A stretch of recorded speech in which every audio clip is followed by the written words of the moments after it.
It has only been a couple hours since Phoenix slew the wretched Cerebrate known as Gorn on our last mission. And now Phoenix comes with dire news. Executor, I bring news most dire. The Cerebrate that we thought we had killed has arisen again. The creature's battered form was reincarnated despite the considerable damage we inflicted upon it. Even now, the Cerebrate drives its brood in preparation for their next offensive. Now that we've seen firsthand how our weapons have little to no effect on the Cerebrates, we must devise a new plan of attack. Our faith in Tassadar is once again in question, and since his communication to us with his plan of defeating the Cerebrates, we have not heard from him since. It is as I feared. It was folly to believe Tassadar could be trusted. The Conclave will not soon forget his wanton betrayal. Nevertheless, we must stand resolute, for attacking defenseless Cerebrates is not the way of true Protoss warriors. We shall overcome the entire swarm with the might and the fury that is our heritage. Aldaris suggests that we bring our full might down upon the remaining Zerg forces desecrating the sacred ground of Ire. At the moment, we have the situation under control at Antioch, and Phoenix is ever vigilant, monitoring the tactical movements of the newly revived Cerebrate. Executor, we shall lead our main strike force to the Province of Scion, which has fallen to the Zerg. It's time the Zerg felt the wrath of the Sons of Ire. Praetor Phoenix will remain here with a small detachment and guard Antioch from any further assaults. Nearby, the Province of Scion has become overrun by Zerg forces, and while this province does not have the cultural significance that Antioch has, the Zerg presence there is substantial, and yet there appear to be no Cerebrates in that area. If we can purge these abominations from Scion, it will make it all that much harder for the Zerg to retake the province. Adun be with you, Executor. Bring swift death to the enemies of Ire. Phoenix gives us his blessing without pause. He has seen our generalship firsthand. He knows we will bring swift death to Ire's enemies wherever we go. But the question yet remains. Why did Tassadar give us faulty information about the Cerebrates? Why was he so confident that striking down the Zerg commanders would cause the brood to destroy itself in its confusion? It is not like our mentor to lead us astray, and in doing so, Aldaris has only become that much more vindictive towards him. Doubt lingers overhead, but our time to confront Tassadar and find the truth will come. For now, the Province of Scion demands our attention.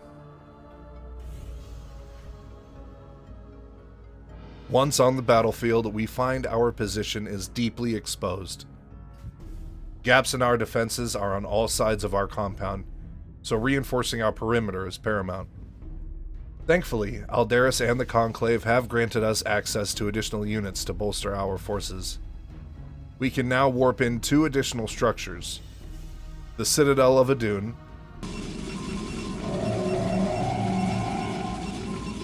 which comes with the technology leg enhancements for use by our zealots.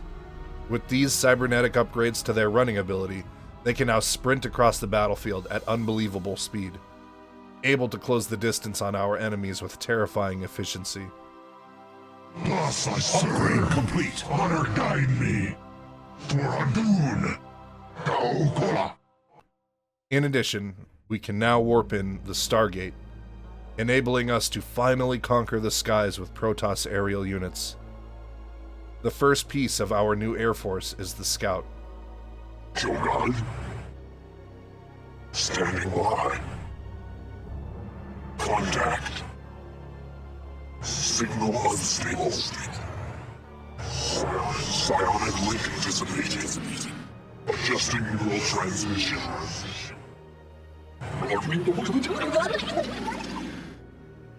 Self-referential inhibitors re-engaged. Awaiting command. The Scout, while being incredibly expensive, serves as a powerful anti-air unit. While it's outfitted with only standard health and armor, and tends to fall a bit short in terms of damage against ground forces and flight speed, which later we will get a booster upgrade to the Scout's flight, but that happens later.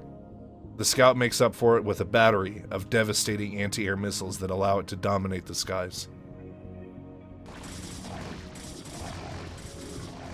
Our presence is discovered almost immediately, and both Zerg hordes are soon upon us. Our foes this time are the Balrog brood, still overseen by the Cerebrate Gorn, who we failed to kill in our last mission, and the Tiamat brood, commanded by the Cerebrate Dagoth. Having routed Dagoth from Antioch, and after the beatdown we laid upon Gorn, their lust for vengeance fuels this renewed offensive. Surprising no one, they waste no time in testing our defenses. We'll need to take the fight to them. Before we bring the hurt to these abominations, we will need to secure additional resources. And as we scout out on the battlefield, we find a massive cache of minerals way over on the opposite side of the battlefield. Sending out an expeditionary force, we're eventually able to set up a formidable outpost to secure the area's riches. Our stores heavy with minerals and Vespene gas, the time is ripe for us to make our move on Cerebrate Gorn's forces. His force is centered in the northeast portion of our area, and his base nestled safely within an ancient ruin. Seeing as how the base only has 2 entrances, Gorn has saturated his base with anti-air defenses in the belief that our forces won't be able to penetrate the base's choke points. How wrong he is.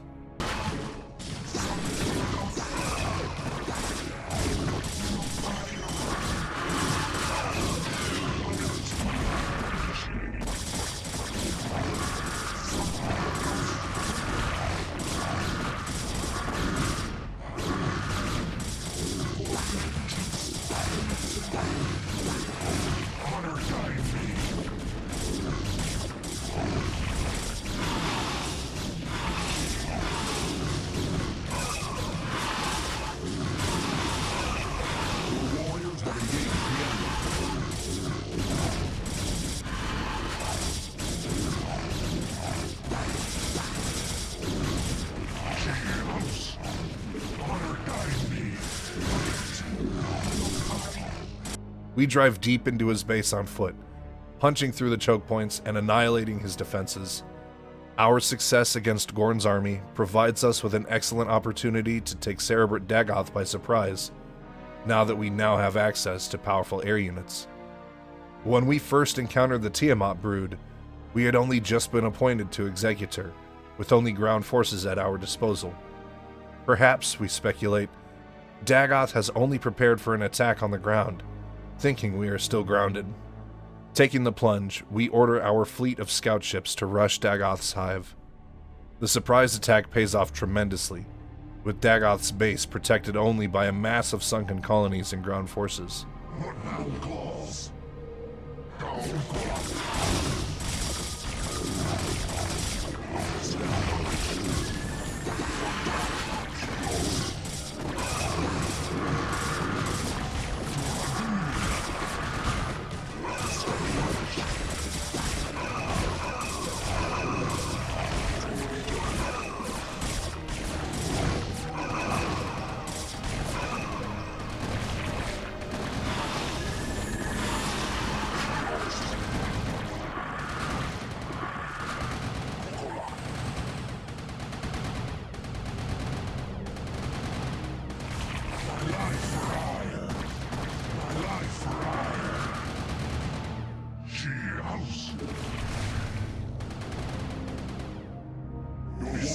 Engage the enemy.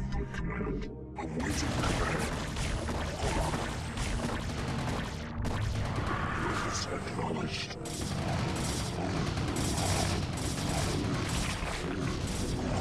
Your warriors have engaged the enemy.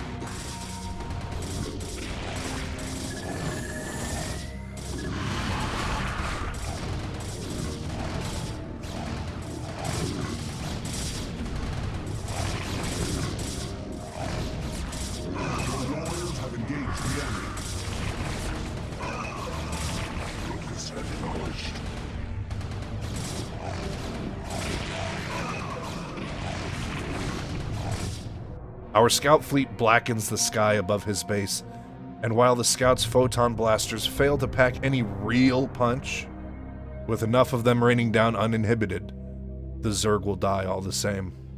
Our ground troops then charge in, knocking out anything equipped with the ability to target our scouts. Soon, our control of the skies is absolute. Our zealots and dragoons bring their structures to ruin once their defenses are weakened, and it becomes only a matter of time before Dagoth is also ousted from the Province of Scion. Yet our victory is short-lived.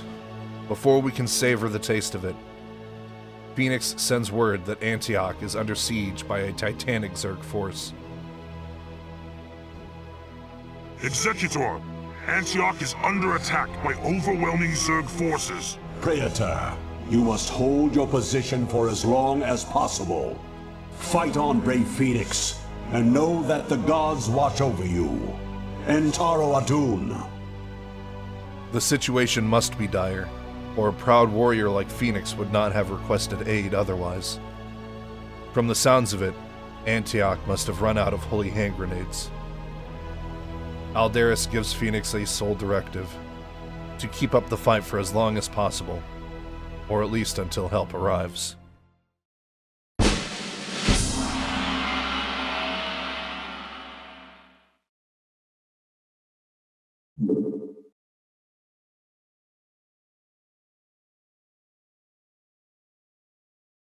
Thankfully, Aldaris and the Conclave sending out an expeditionary force, we're eventually able to set up a formidable outpost to... I'm getting caught up on my words. And while the scout... From the... Okay. The Zerg presence there... The Zerg presence there is okay, words. Deep breath.